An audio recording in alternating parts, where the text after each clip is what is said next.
Okay, I see it's recording. Okay, so we are going to do an interview today for Mom's new book, Brief Black Candles, which, if you're interested, you can find on her website under the writing tab, and you should buy it from King's Books if you can. Okay, so are you ready for the interview to begin? Ready. Okay, so the first question, and for the listeners, I just reread the entirety of Brief Black Candles yesterday. So, the very first poem is titled We Are the Cavalry. Who is the we you're describing in the poem? So the we is modern day activists, contemporary Black people.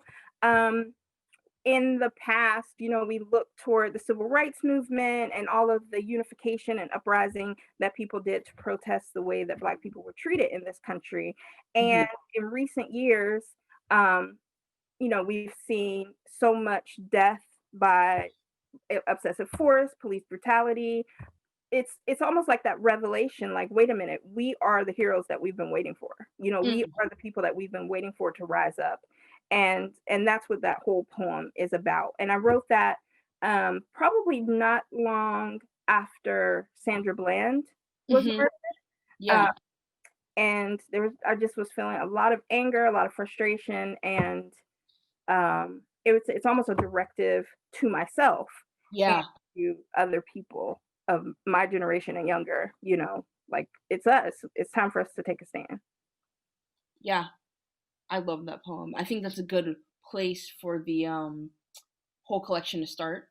Mhm. Because I see all the way interspersed. I mean, obviously at the beginning you also mention like who it's dedicated to, and a lot of those people are the black people, are at least the very famous cases of Mhm. black people who have passed away. A lot of those times at the hands of police brutality through excessive force, cases where it really didn't need to escalate to that point. So yes, you see that influence throughout the whole thing. So I feel like that's a very grounding first poem to begin with, and I like your answer about who the we is. My second question: in 13 Ways of Looking at a Blackbird, what did you mean by the lines, "I was of three minds, like a tree where three broken blackbirds swing"? Yeah. So this poem is after the Wallace Stevens poem 13 Ways of Looking at a Blackbird, which actually was talking about the bird, the animal. And I was looking at it through the lens of a Black person, Black people. And the second stanza, I was of three minds like a tree where three broken blackbirds swing, Yeah, was in reference to lynched bodies yeah. uh, swinging in trees. Um, it's a very visceral image. I feel like in this country we are split. When violence happens to Black people in this country, we have a collective grief and a collective mourning, but we Mhm, still have to get up and go to work. We still mhm. have to smile and take care of our children. So we are always split. It's that double consciousness thing that always happens. Our work face and our public face and our private mourning. So yes, that's exactly what I was curious of, was like, did you have a specific three things that you had in mind, or was it more like going along with the beat, like three and tree, or Mhm. was it like specifically like our private mourning face, our professional whatever face, and our interpersonal face? Right. So his poems that has that line, I was a Oh, three, it does. but for me, I think of it as um, our public face outside of the Black community. Mhm. Oh, Um, okay. Yes. our role as parents, because I am Mhm. a mom. That's a big part of my life. So and then just the deep personal Black woman, which I think in outside of the Black community, and I think to my children, to youth, there's still a layer of wanting to protect, Yeah, and even knowing that you can't protect your kids. But that's definitely a piece of it. that's a really good answer. I really like that. Um, so this is a more broad question. The Okay. first two have been more tied down to specific poems. What is your favorite line throughout the entire collection? My favorite line through the collection. You asked me this during the reading, and I said the one that often plays, that comes back to me often. Yeah. But I do have another favorite line. And which poem does it come from? So it's actually the title of a poem, which is it's a quote from the Bible, and Oh. it's if I speak in tongues of Mm, mortals and angels.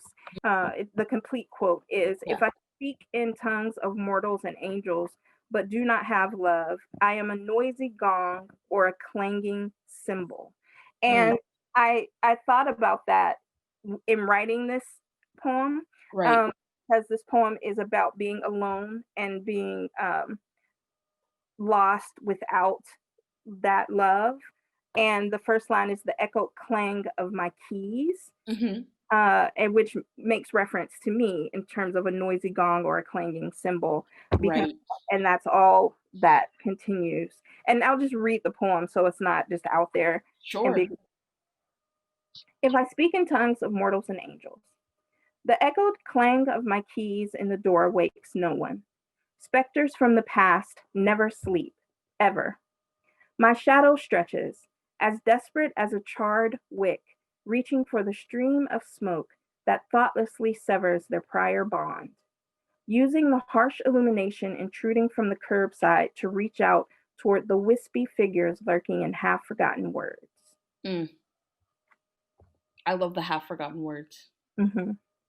I also like that poem because I hadn't thought of it until I was rereading the collection, but it has Mm. that imagery of a candle as well. That's really interesting that you said this, because that was, if I had like 10 guesses, I would have never guessed that you would have said that actually. So that was really interesting. This is sort of on a similar note to what I just asked, but what line or poem do you feel like gets at the crux of the entire collection as a whole? The poem is Sonnet of a Most Austere and Lonely Office. One of my favorite titles. The line in the poem is, but what did I know of a mother's pain? Love heals, burns, chokes, and heals again, again. Yeah. And I think those two lines together encompass the entire collection because it's a lot about love and a lot about motherhood and a lot about loss. And Yeah. um, all of that is woven together. And the line is from Those Winter Sundays by Robert Hayden, which Yes. is an excellent poem. I would also add that it seems to be a lot about history and time as well, Mhm. and you can get a lot of that from just the idea of family and matrilineal passing from mother to child, Right. and especially because there are things that you can only, I would assume, I'm not a mother, but I would assume that there are things that you can better understand about your mother as you become a mother yourself, Absolutely. Absolutely. especially like a black mother, or really anybody who's a mother in their specific community would feel that about being a mother now in their community. I feel very much like I understand things better getting older, even though I'm not a mother yet. Right. Um, because when you were a young mother, you were my age. Right. So I feel like there's a lot of things that I better understand in my 20s about you in your 20s, and I would assume that you would feel that way as well. And I feel like this line does a really good job of synthesizing those emotions Absolutely. in Yeah. a tight section. I love that. And especially the again. Mhm. It grounds it in history, and Right. then it brings it back to the progression. I love that. Very well I done. also realized that I use again a lot. You do. I can't remember exactly off the top of my head what it is, but they're like yesterdays and tomorrows and that sort of language that you play with a lot throughout the work, and I really like that. Okay. So next question is, can you talk about what you feel like are the themes from this work? And I will tell you that I wrote down some themes that I saw, so I will bring up the ones that I feel like I noticed if you don't Right. mention them. Yeah. So I think if I had to summarize it all together, it is about the complexity of Black life in our Mhm. history. Sure. Um, as I said before, there are multiple sides. I mean, all people have multiple sides, right? But I think that Right. people in marginalized communities um, have to pick and choose sometimes the parts Sure. of themselves to show. Mm, As an autistic person, I'm not good at that. yeah. I have a really hard time separating out myself. I have a really hard time not being my authentic self. And Yeah. I think that's okay. You know, in my youth, when I was younger, I used to always beat myself up. And don't get me wrong, because I think women do this all the time. I still perseverate over things that I said and why did I say Mm, it differently and why did I do that or why was I that honest in that moment. Um, but ultimately, it's something that I like about myself, and it is something that I can appreciate about myself. mm, And the collection, I think, though, looks at a lot of different parts of the Black experience because, you know, I can't parse out my experience and just say, oh, it's just a female experience. Well, it's a Black sure. female. That's very different. It's a Black queer experience. It's being a sister, a mother, a citizen, um, a member of the Black diaspora, because Hmm. there are things that have impacted us and that we've been dealing with their collective grief, generational trauma, generational poverty and oppression Hmm. that is just now really getting recognized Sure. in terms of its toll, its cost. Hmm. It is a cost that we experience in our bodies. Yeah. And I think that this book represents 90% of me. Um, Yeah. but I haven't really been able to write about the autistic perspective yet. And that's something that I Really. really want to focus on in further writing. That makes sense. I mean, number one, you can't do everything in one collection. It's not possible. But number two, that's also something that you found out about later in life. Right. Whereas everything else is sort of like, well, I was born that way, and Right, right. yeah, or I was born knowing that about myself. Exactly. So Yeah. yeah, you had a lot more time to think about what it's like to be a woman, a Black woman, than you've had to reconcile with what it's like to be an autistic Black woman. Yeah, exactly. Um, but what you said is really fascinating because I feel like that is almost exactly what I put together and the Really. themes that I saw. I parsed mine out to like really like short and sweet words and like being seen or not being seen, Right. being heard or not being heard, privilege. So what are some of the other ones? Black death, black pain, black life, birth and death, those kind of things. Hmm. Hmm. Um, but the one that you said was like the experience of code switching. Yes. And I put that underneath the privilege category because it's something that you continuously mention, but it's subtle. And I feel like it could be missed by someone who hasn't had the experience of code switching a lot. So one of the many ones that are in the collection that I actually took the time to write down was from 13 Ways. And this is what it says.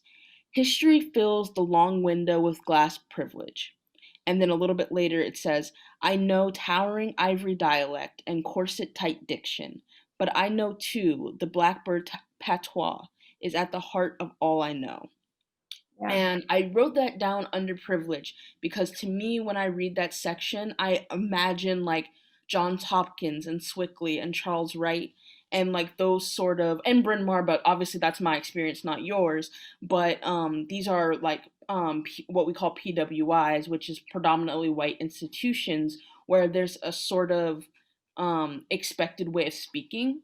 Hmm. Um, and it's not to say that those ways of speaking in a professional manner in that way are exclusively belonging to white people, but it Right. is to say that there is a certain language that is not considered worthy of those spaces. And Absolutely. a lot of those ways of speaking that can convey the same message, sometimes even with more like poeticism than the academic fashion, Right. is not accepted. There are Right. certain like that blackbird patois you can't write in your essay about Kant. And for some reason that's not acceptable.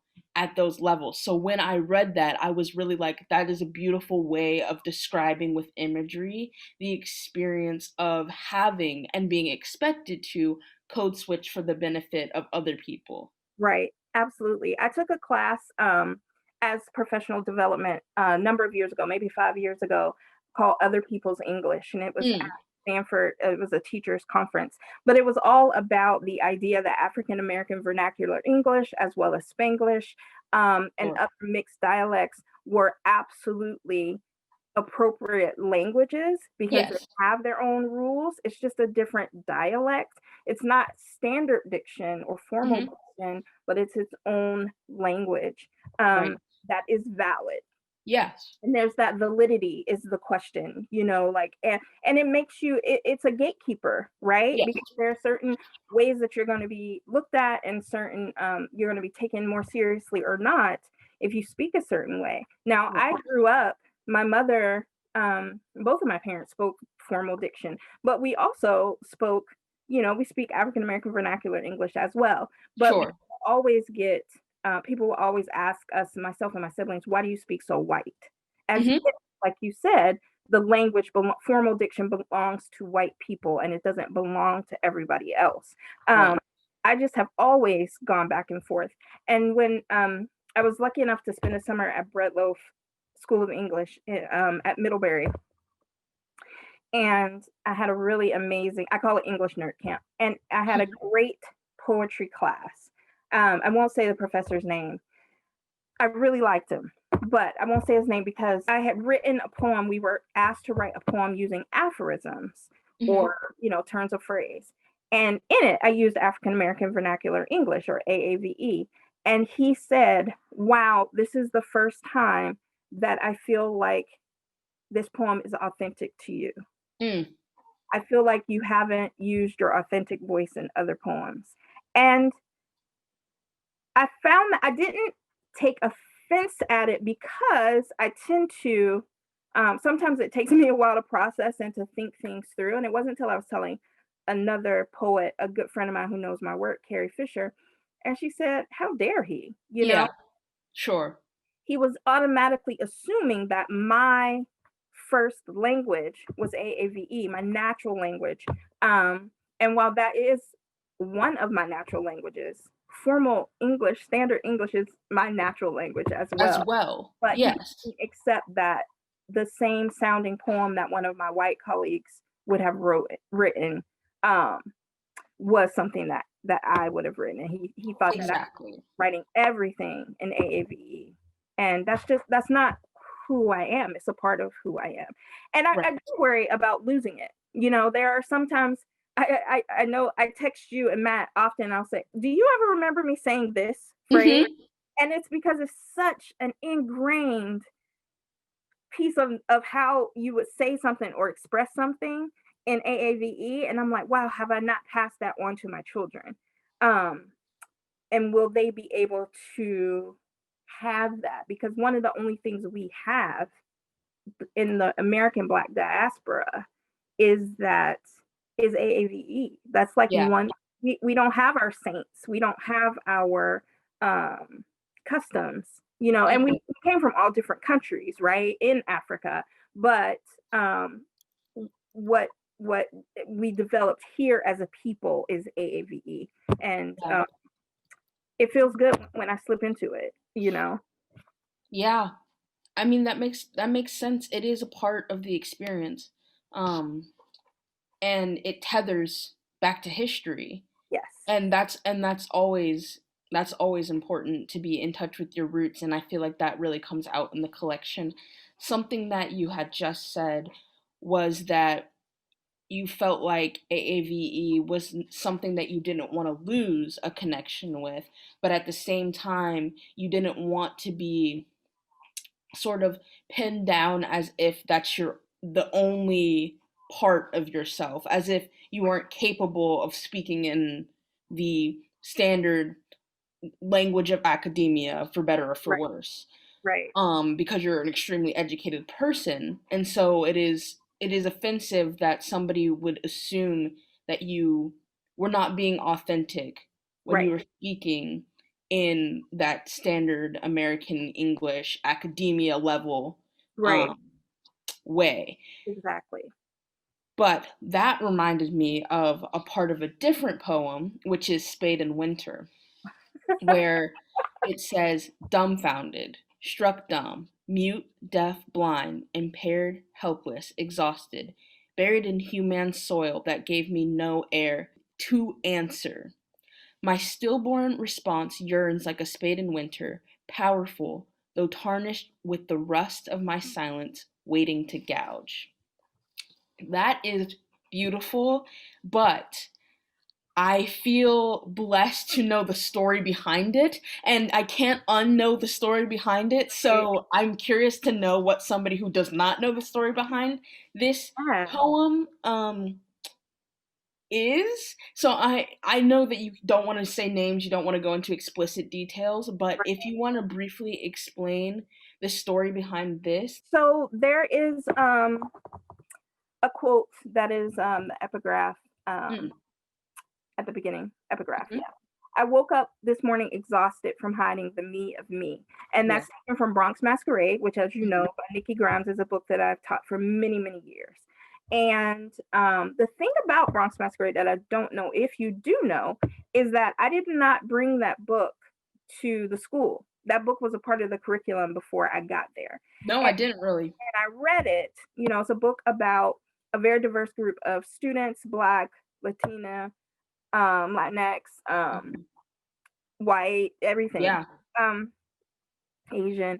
And when I first read that book, I thought, oh boy, I'm going to be the Black teacher teaching the diverse book. And I knew that there Sure. would be pushback. And there was. And I wasn't really ready for it because, as I said, other people had taught the book before me. Uh, Hmm. but it resulted in some students started to take Petition. a petition, started a Yeah. petition, thank you, about having me not teach at the school because I was pushing a Black agenda. And it was all wrapped up related to this book. And luckily, the school knew I didn't bring the book and it wasn't about a Black agenda or anything like that.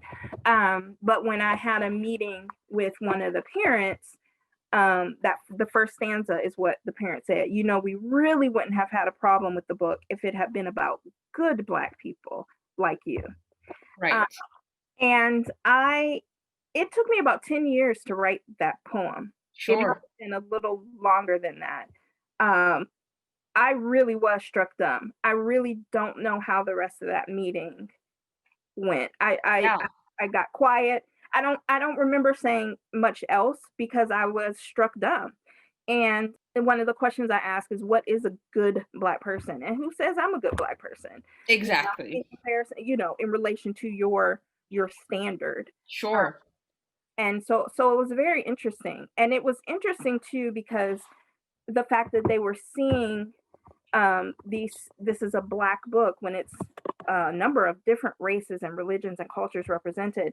But it was also the first time that I think a lot of the students and families had read a book that offered the Black perspective, and where the Black some of the Black students, the one Black student in particular, had to have a growth, taking him from pushing back against white people to seeing that they could all get along. A lot of the books that we read is about white racism, or white people not accepting, but this book showed kind of what is the fallout of that. Yeah. We had experienced a lot of racism, and a lot of people not really thinking about him as a person and a human being. And as a result of that, he felt like he didn't want them in his life to tell him any. Sure. And the response was so strong, such a negative response, a strong negative response was really interesting. And I can say that now on Yeah. this side of things, like, wow, that was really interesting. I can think about it, academically as opposed to emotionally, where I was in that moment. And where I went to immediately was not so much about me, but I was like, my kids are at this school with people who feel this way. Sure. I brought my kids here to this place. And that was, what was really a punch in the gut. You know, because I'm an adult and I can deal with people, but to know that there were kids going to school with my kids who were doing this type of thing and feeling this type of way, thinking this Mm. type of way about Black people was really difficult.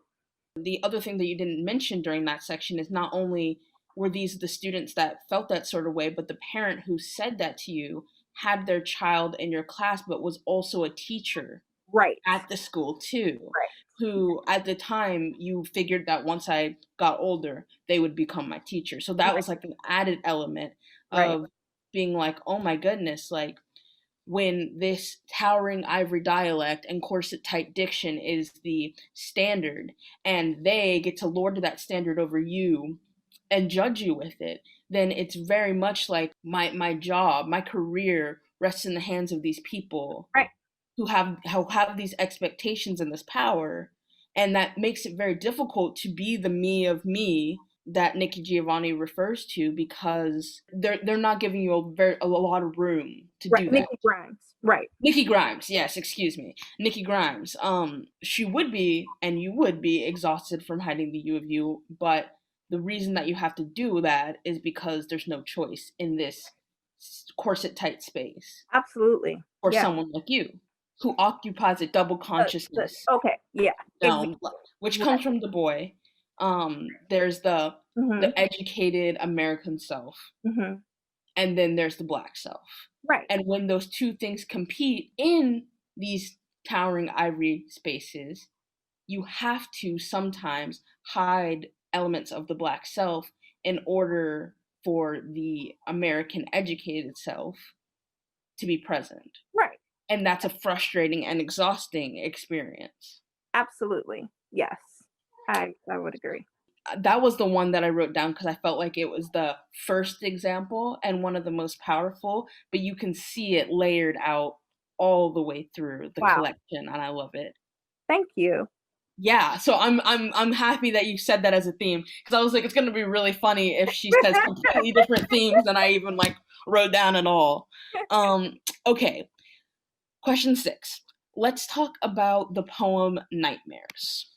So it's Okay, not really a question, but I just want to talk about the poem Nightmares. It's yeah. very short, so I'm hoping that you will just read it and then talk about it. Hmm. And this is a poem I've submitted to places a number of times, and it has been rejected a number of times. Wow. Okay, Nightmares. Yes. The Hollywood rendered abominations created to scratch against the metal fillings of our hearts with foil lined fingertips, to send electric shivers of revulsion, of simmering dread, our gray white skin, jagged teeth, screeching, our blank eyes, skinned over eyes, sclera black eyes, our hunched over, misshapen, contorted bodies are all wrong. It's the clawing uncertainty, the polar silence that fills a mother's belly when the sepia skin of her world steps out beneath the deceptive brightness of this star spangled sky. The visions that are bullet torn skin, broken teeth, screaming, are dead eyes, forever shuttered eyes, bruised black eyes, are doubled over, mistaken, broken bodies. These are the horrors that keep us awake. So I love sensory language. Mm-hmm. Probably know as my child and my former student. Mm-hmm. And a lot of times I will start with like a sound. I'll start just brainstorming sounds or images or feelings or smells. Um, and something that came to me was that sound when nails are on a chalkboard or something. Ooh. That Mm-hmm. and if you're older like me and you have a metal filling, when foil or something hits that metal filling, that Ooh. uh, Yeah. and I was thinking about in horror movies, which I'm not a big fan, but they often have like that zombies or monsters have that like gray white skin with Mm. no eyes and stuff. And so I was thinking about the different imagery related to scary movies and scary images, but then I contrasted it with our nightmares, black mothers in particular, black people's nightmares are the images that have been, on loop and viral videos on social media of black people getting killed in the streets, Mm, Michael Brown laying for so long sure. in the road.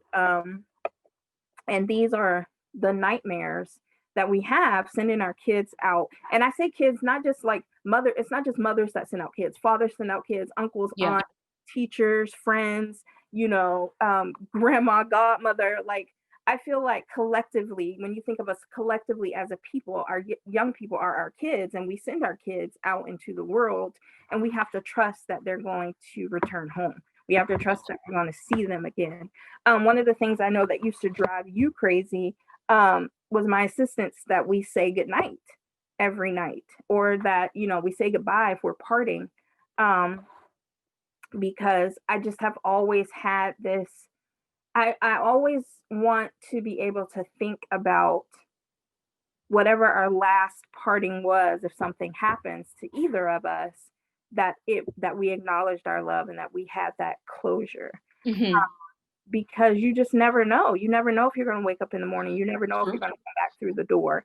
And so, I said that once to a friend of mine and told my friend how anytime I go to a professional development or anything overnight, I would write long letters to you and your brother, just in case.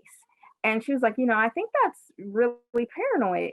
And on the one hand, it is, and on the other hand, I think it speaks to that uncertainty. There's so much uncertainty in walking in the world with brown and Hmm. black skin, with being a queer person. Um, and so I don't think it's an overreaction, unfortunately. And Right. even if it is, I'd rather be safe than sorry. Yeah, when it costs nothing, Right, right.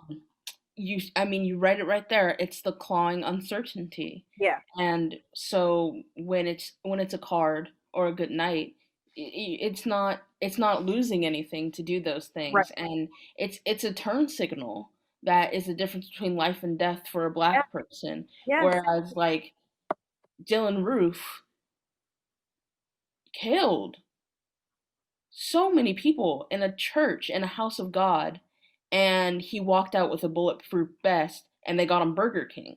on the way. And Exactly. He so got it's just arrived safely, but they stopped and got him food on the way. right, right, right. And the disparity between those two things, a turn signal and a house of God, A cell phone that destroyed. was mistaken for a gun. Sure, How many people have been shot because of that? Um, sure, Somebody trying to intercede in a fight and being taken as somebody who is, I mean, being asleep in your bed, Breonna Taylor. sure. You know, And the list goes on and on. I yeah, mean, that really gets to it. Being asleep in your bed, and you just can't take anything for granted. really, So nightmares. I really liked this one. I especially like the very first stanza, if you will. The language there is really beautiful. It's very visceral. On to the next one. Oh, speaking of images, what is your favorite image? what is my favorite image? It's a tough question. It is a tough question. Um, the one that comes to mind, um, is there was one, sorry, I'm pausing because there was one that popped into my mind, and then I saw unnamed. I keep my ghost close to know who I am. Mm, that's a good one. It's something that I think about. But it has to do with the hands that shape, and just thinking about my parents' hands. Mm, There was a summer when I was home and I kept taking pictures of my mom's hands and my hands and my sister's hands. Um, I was just a little bit stuck on that, just thinking yeah, about hands and how they are similar and how they're different and how they change over time. But the hands that shape are about my hands and my parents' hands, my mom and my dad, and how they shaped our lives, and also shaped me as a person, and how yeah. they built, you think about building a life with your hands. They built our lives, and also thinking about my grandmothers and how they built their lives and supported a family. Yeah. Their own. The Yeah. cool thing about reading the PDF version online is basically that I can do the command F, which means I can find certain words. Yeah. And that means that I can see how many times you've used a word, for Yeah. example. And I don't know if you noticed this, but you use the word hands a lot I did. throughout the collection. I only noticed in reading the second time and trying to pull out the themes, trying to parse through them. But yeah, I noticed like by the midway point, I was like, hands actually come up so much. And so some words are like really simple, like obviously love is going to come up, Right. black is going to come up, like those words are used a lot.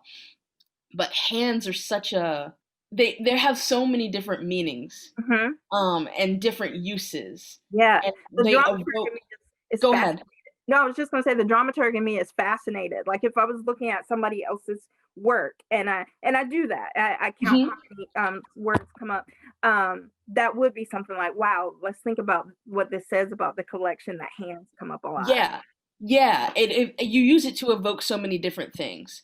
So I thought that was really interesting. So it's funny that you bring that up of Yeah. having a point in your life where you're sort of fascinated by the hands of your family. Like yeah, one that I can think of off the top of my head, and I'm sorry that I can't think of the poem, but you talked about how your dad's hands and him working in the steel mill, a place where they saw him as the man that he was, Right. a Right. father and protector and a breadwinner and all Right. those things. Um, so which poem felt the most personal? Hmm. Um, I think the most personal poem for me is, I mean, in a way, all of them are really personal at that time. Sure, Right? But in looking back and thinking about putting this collection out into the world, that's uh, what I mean. there are two that really come to mind, and one Okay. is the epicenter, which is about right after we moved here to Washington, about a week after we moved here. I had been pregnant and I lost the baby, That's right. and that's a really personal one, and it's one. In the other conversation we had at the book launch, I Mm, talked about the fact that professors will say, let the poem be what the poem wants to be. And right. that was a poem that in particular that I received feedback on and changing some things. And I was very resistant because it's a very personal story. but Right. but it's funny because in this go around, when you and Matthew and Christina were looking at it, Christine, you all gave me feedback, and I did alter some things in that poem as well, because Yeah. I think I'm far enough out from the other side of it that Right. I could look at it as a poet and not as a parent. Yeah. And then the other one that I feel like is very personal is a poem called Coming Out the Other Side. Mm, And that poem is a lot about the end of a relationship and coming back to yourself after the end of a relationship. We all change when yeah. we're in relationships, I think, in certain ways, especially Yeah. over time, because we're also growing and changing just as people. But there's a quote that is an epigraph for it, and it's, "You're not the same as you were before," he said. "You were much muchier. You've lost your muchness." And it's from Through the Looking Glass. It's something the Mad Hatter says to Alice. And towards the end of that relationship, I had actually seen, we had gone to the movies to see the movie Alice in Wonderland, and he said that line in there, and Yeah. it struck me because I really felt like I had lost my muchness over time, Mm, and I needed to try to find a way to get it back. And so that poem is about and it's not quite at the point of getting it back, but that poem was at the point like of realization and naming yeah. what ways of change. Yeah. The thing that sticks out to me in that poem is I don't know how to breathe without inhaling splinters and shards invisible as air. Yeah. So I feel like that's really that feeling that you were talking about is very potent right there, because you clearly feel the shards, but you can't quite like see them yet. Right. And sometimes you So don't even notice them until you notice the bleeding, right? right, It's like way after, and you notice like all of these pricks and wounds that might yeah. be scabbed over or healed, and you're like, where did all of this come from? Where did it come from? Yeah. How did this accumulate without Right, me even noticing? right. Which poem was most cathartic to get on the page and see finished? That's a great question. Probably Speaking in Tongues. Okay. And I love that poem. It's a long poem. I think it's the longest poem I've ever written. Really? I'm not a very big Oh, fan or writer. I mean, I shouldn't say that. I'm not a very big fan of long poems. I don't tend toward long poems. right. I do feel like poetry is as much, not, I don't just feel this way, but it is as much visual as it is an auditory. Uh, you experience it visually and auditorily. Um, but that one just kept coming. And Mm, I feel like it's a little bit different than other poems that I've written because it has like a section of repetition. I don't often use repetition in a poem. Sometimes I'm very conscious of trying not to even repeat the same word. It's something mhm. I'm trying to break myself of because I think there is definitely use um, Yeah. use of repetition. Um, but what else about that piece? Speaking in tongues, also the phrase speaking in tongues, it has a religious connotation to it. Yeah. And I do feel like religion, faith, belief, it comes out in this collection as well. Uh, Yes. even though it can be a little bit subtle. It's funny because the last line in that poem, "Speaking in Tongues," as Hmm. it is written and as it has been published, it's been published a couple different times, and in every instance of it is, "I dare you to call yourself a survivor." And the funny thing is, the first publication that accepted it, which is Speak the magazine, Hmm. the poetry editor suggested a change from what the original line was. And the original line was, "I dare you to call yourself a savior," because Mm. I'm talking to like people who often are the white saviors, you know? Um, and I really liked the change. I thought it was a very strong change. "I dare you to call It yourself a is. survivor," because the poem is talking more about people of privilege having to deal with stress and loss and danger and threat to life. And the outgoing administration, I feel like it's the first time a lot of people have felt that danger and that Hmm. uncertainty. And there are people who have often touted themselves as, like, "Oh, I'm a survivor and I pulled myself up and my grandpa pulled himself up by his bootstraps." And it's like, what have you survived? Not that other people don't have things they've survived. Don't get me wrong. But Sure. I do feel like a lot of times people don't think about the uh, other sides, other experiences in this country, other trials and tribulations that people are going through that they are privileged not only not to have to go through, but not even to be aware of that they exist. Yeah. I think this one was really interesting because, and I want to go back to what you said about religious themes because that's something that we haven't talked about yet. But I think this one is really interesting because the anger in this poem is very, very targeted. And it's targeted, at least in my opinion, this is what I got, towards a very specific brand of person who would consider themselves to be an ally. And you are able to articulate in this poem the failures of people in that demographic. Yeah, Um, I imagine like somebody in like a nasty woman $60 t-shirt that they bought off Amazon and they're really really proud of themselves but potentially not for much. There's not a lot of activism really under their belt. And something that gets me there is the lines, "Forgive and forget slither smoothly from transgressors' tongues. You present these nonsense syllables as if you're an oracle of the divine, but your purpose, your ploy is far from holy, I know." So that does so much.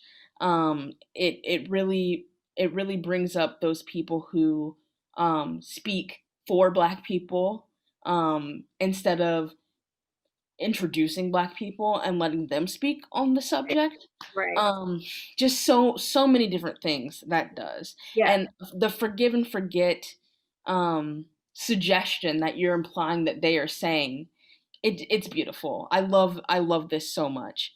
And I love that it's called speaking in tongues, because I feel like that just ties it all together. Like talking and talking and talking and getting at nothing and misunderstanding. Right. Um, And not yeah, listening. and not listening. Talking, you know, and not Yeah, listening. Yeah. yeah. And the cool thing about that is, like, at least to my knowledge, the original instance of speaking in tongues comes from the Tower of Babel, which was a punishment. They started speaking in tongues because they didn't listen to God, and they Right. didn't listen to what is divine. They pretend as if they're the oracles of the divine, these saviors, these knowledgeable allies, when Mhm. really it's just nonsense. It's Right. nonsense Right. coming out, and the Black people around them can see it, Yeah. and they're not fooled by it. Right. I love this. This is really well done. Thank you. Um, I had obviously my questions laid out, but since you brought up the religious themes, and that's actually something that was the very last theme I wrote down. Yeah. If that's something that you want to talk about a little bit. Yeah. So our parents didn't raise us up in the church. Hmm. They were people of faith. Um, Hmm. but and my older sister and I, we went to Catholic school, so I feel like we had a grounding in like biblical text because we Hmm. had to have religion as a class. We studied the Bible as literature. Um, Sure. and then when we were in middle school, we joined a church with our friends because everybody in our friend group was going to a certain church. But I have always felt very connected to my faith. Hmm. When my mother had two miscarriages before she had my older sister, and Oh, then 2 years later, and she had my older sister early. She was premature, and yeah. then 2 years later, when she was pregnant with me, um, she had to be on bed rest in the hospital for a month to try to keep me in a little longer. And I was still born 2 months early, and then I had to stay in the hospital for a month. When I was born, my dad could hold me in the palm of his hand. I So was, crazy. Oh, and my mother read the Bible a lot and prayed a lot during that time. yeah. And um, so I was either going to be named Lydia, which I am, after the first Christian convert of Paul, Yeah. um, first European convert of the Apostle Paul, or I was going to be Peter. And I'm really glad I was a girl. That I just cannot imagine that.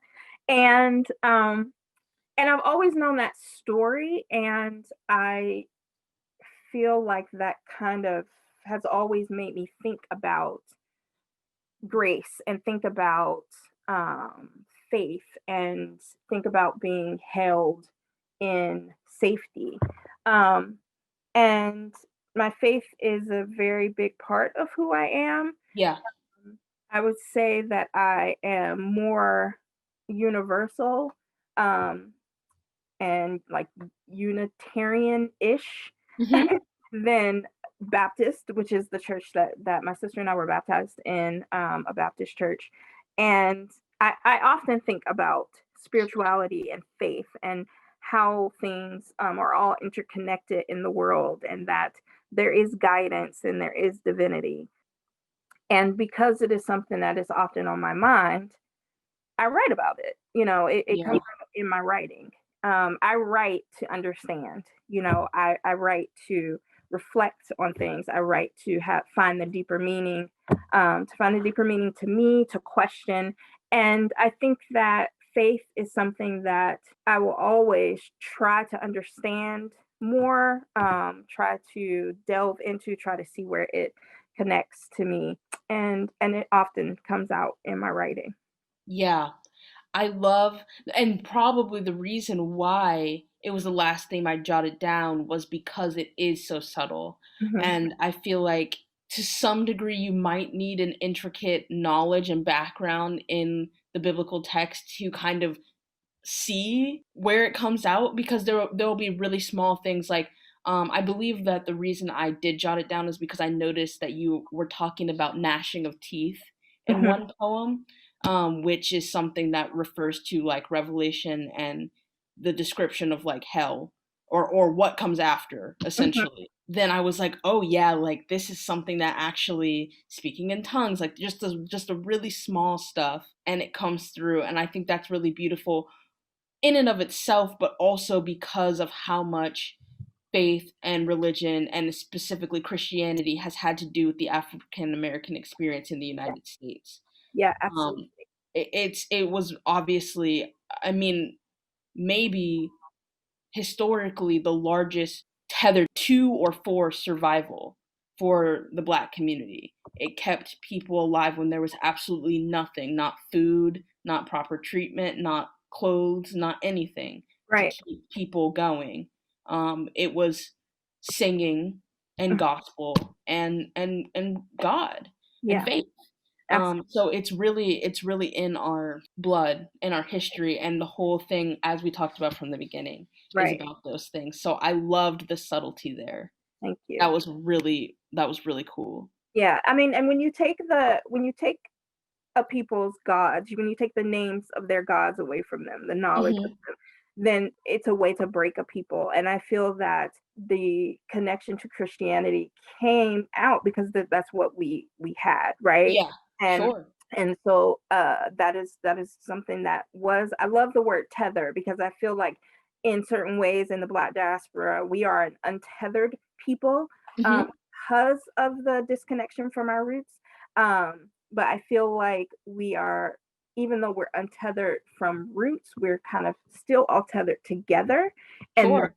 something that holds us. Yeah, there is a poem called Forced Transitions, which is something that I wrote thinking about mothers who have lost their children to violence, especially police violence. And it talks about, the first line is "Don't call me Naomi," and then Yeah. there are two stanzas, and then a shift, "Call me Mara." And Naomi, um, when she lost her sons and her husband, she changed her name to Mara, which means bitterness. Hmm. And I love that poem. I think that That's a even good if one. somebody looked up, oh, what does Naomi mean and what does Mara mean, they would, or even if they didn't, they would still get the feelings and the of that piece. But Yeah. for me, it does have that added layer. Um, Yeah. yeah, That is a really good poem. That is full of imagery. yeah. Um, so I have two more questions. Okay. I want to talk, well, after is very short. I wanted to talk about after, and I was going to say my favorite image, but actually I'm just going to read it because it's Yeah. like four lines. After. The griminess of her soul seeped through the cracks between her teeth, as if her smile were a scar on the moon, and chaos was all that could follow. Amazing. It's like one image, just Yeah. perfectly done. So, do you want to talk a little bit about this one? Sure. It's funny because it's something that I hadn't thought about including. I've never sent Really? that poem out anywhere. And I needed some more poems. And so I added some of the ones that I had taken out of the collection. And so it's really powerful to me because a couple of people have mentioned that poem to me, and some of the Yeah. other ones as really speaking to them, that I was like, oh, that was just a short poem that I wasn't going to include. Um, that poem to me is a lot about women and um, how we often smile, or are, when we're not smiling, it's that, oh, why aren't you smiling? Yeah. But that we are really culturally expected to be pleasant and to smile. And we often do for ourselves, right? I'm not saying Yeah. that I always smell, but for myself, I know as growing up, I always just thought it was about shyness, but now I know it has a lot to do with my autism. Yeah. Um, I at times couldn't speak and would just smile. And I was little and cute, and I just hide behind my sister, and I smile, and everything was fine. I was like, oh, she's so cute, and I never was kind of called on to meet any expectation of Yeah. conversation or anything like that. But there was that masked that I was frozen. I Mm. couldn't speak for whatever reason. I would get so nervous that I would shut down. Mhm. And also, we had a lot of our pain behind a smile. And Mm. so, the image that I had of that person, that speaker, it's not necessarily me, it can be any woman, but there's also, I feel like, well, I know women face a lot of violence, and Sure. physical violence, emotional violence, mental violence, and gaslighting, Yeah. um, we still just we're just quiet and we will smile through it, and a smile can get you through, right? Even fake it until you make it, even when you are really broken inside, which the subject of that poem Mhm. is. um she's still able to smile, but I love the idea of that chaos is to follow, because I feel like that speaks to the reckoning that will come, um Yeah. Because of what she's gone through. because of what she's gone through. Yeah. Huh. I am so thankful, number 1, that you put this in because this is perfect. But Yeah. number 2, that I asked about it because that is so different than what I took from this poem. Really? Yes, I took this poem as I'm so fascinated to hear what you said about it because I thought it was objectively like talking about a very, very close friend or like a girlfriend or something like that. And then you realize that they're actually not a good person. Oh, wow. Like I thought the griminess of her soul through the cracks of her teeth, I thought it was like they're smiling, but then you look at them and you realize like, oh, they're messed up. Like, Yeah. and then Yeah.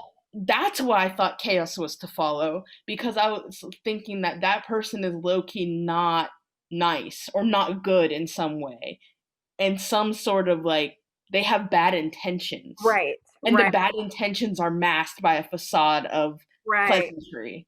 Yeah. So it's so interesting that So we glad got to hear that interpretation of it. I mean, because it totally could be that too, right? And that often happens to me where I'm like, oh, this person is a bad guy. Like where I don't realize yeah. it. But yeah, and the griminess of her soul is because of what has happened to her. Like, Mhm. because I don't think that things that happen to you are Are what who you you are. become or are who you are. Mhm. And I do think they leave their mark. Yes. So that makes sense with as if her smile was a scar on the moon. Right. Right. Yeah. That line really makes your intentions with the poem make a lot of sense. It's so fascinating to see intentions versus Yeah. how somebody with a completely different set of experiences are going to take it. But this is the last question. How do you feel having a book out and slash is the finished product what you wanted it to be? Wow, that's a great question. And I realized my friend Matthew in Japan watched the book launch, and he said, "You're such a teacher because you always said, oh, that's a great question." um, but it's weird. Yeah. It feels like I remember when someone who I didn't know read my play and wrote an article on it, and Yeah. it feels like my child is out in the world and people Yeah. can do whatever they want with it, and think whatever they want to think, Yeah. like I love that we're talking about these different pieces and what the intentions were, and at the same time I know that it's poetry, so people bring their experiences to it and they can get totally different things out of it, Yeah. like we just saw with that. Yeah. The shortest poem in the whole Yeah. thing and we got Yeah. completely So it feels great. it feels weird and hard because my parents and my aunt aren't alive to see it. Yeah. And I know that they are watching. And what felt great at the book launch is to see all of these people from various aspects of my Parts life. of life. Like so Yeah. many former students showed up and parents of former students from all over the country Yeah. and friends who I haven't seen in a long time and people they work with and people Yeah. in other countries that my best friend have talked to about my Mm. work. Um, that has been fantastic to see that so many people are getting something out of my words. Yeah. And I know how important poetry is to me, and to think that somebody might read something of mine and it will stick with them, Yeah. and and they can get solace from it, or they can get vindication from it. Yeah. It's unbelievable. I mean, I really can't wrap my head around it. Yeah. I think it's awesome and really bizarre. Um, Yeah. the dedication in the book says something about my feelings too. So I'm going to read it. Dedicated to the two loves of my life, Kaya Lorraine and Matthew Michael. The miracle on which one's unsteady attention is focused is always the same, however it may be stated, or however it may remain unstated. It is the miracle of love. Some deep and ineradicable instinct causes us to know that it is only this passionate achievement which can outlast death, which can cause life to spring from death. And I think that love does that, and I think art does that. And so having a book out there is like is will always be life. You know, Yeah. I'll always have a piece of life out in the world. It turned out better than I could have anticipated. It's amazing, right? I'm speechless when I think about the cover art. Like I need a Mm. print of it to hang on my wall, um, Yeah. because it's beautiful, and it means so much to me that Salvatore completed it, and that he and I worked collaboratively about A it. former student of yours from your first class. Yes, Salvatore Sindrich. And the colors red and black because that represents Aliquippa, Pennsylvania, where I'm from.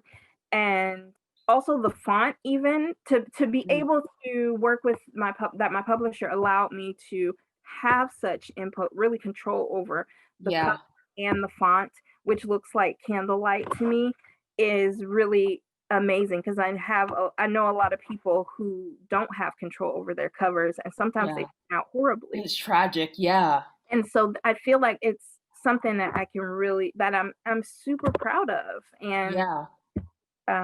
it's amazing. Yeah, I'm It very is happy.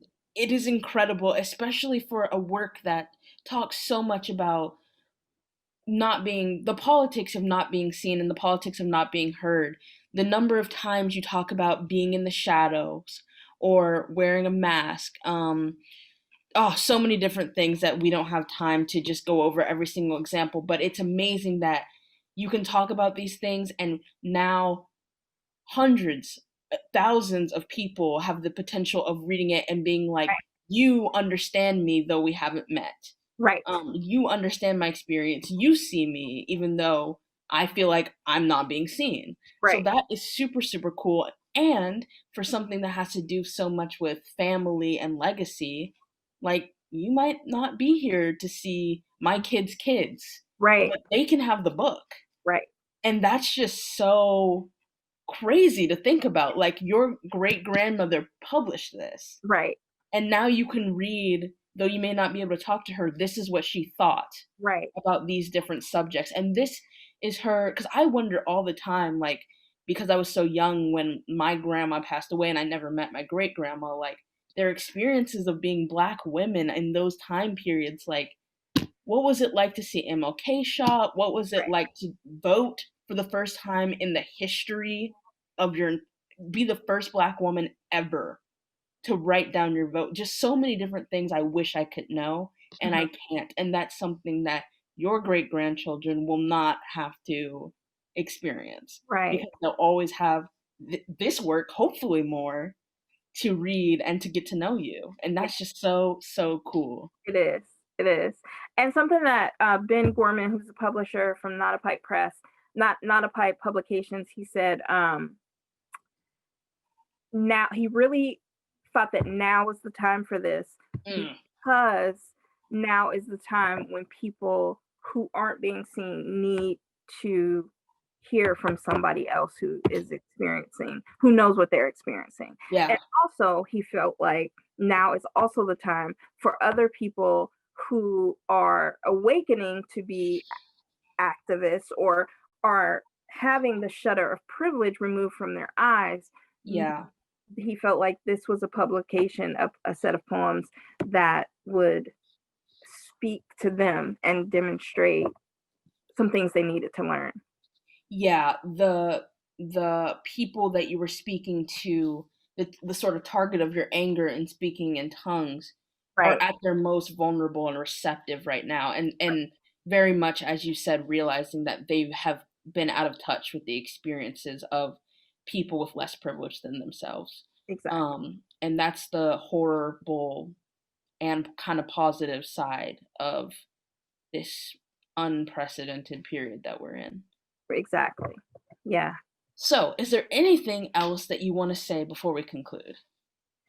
I don't think so. I think just someone asked me in the book launch, what can I do to do more in the world? And I said just do art and those types of things, and that's true. And also I think try to reach other people. I think personal connections are so important, and also listen and try to think about what you don't know.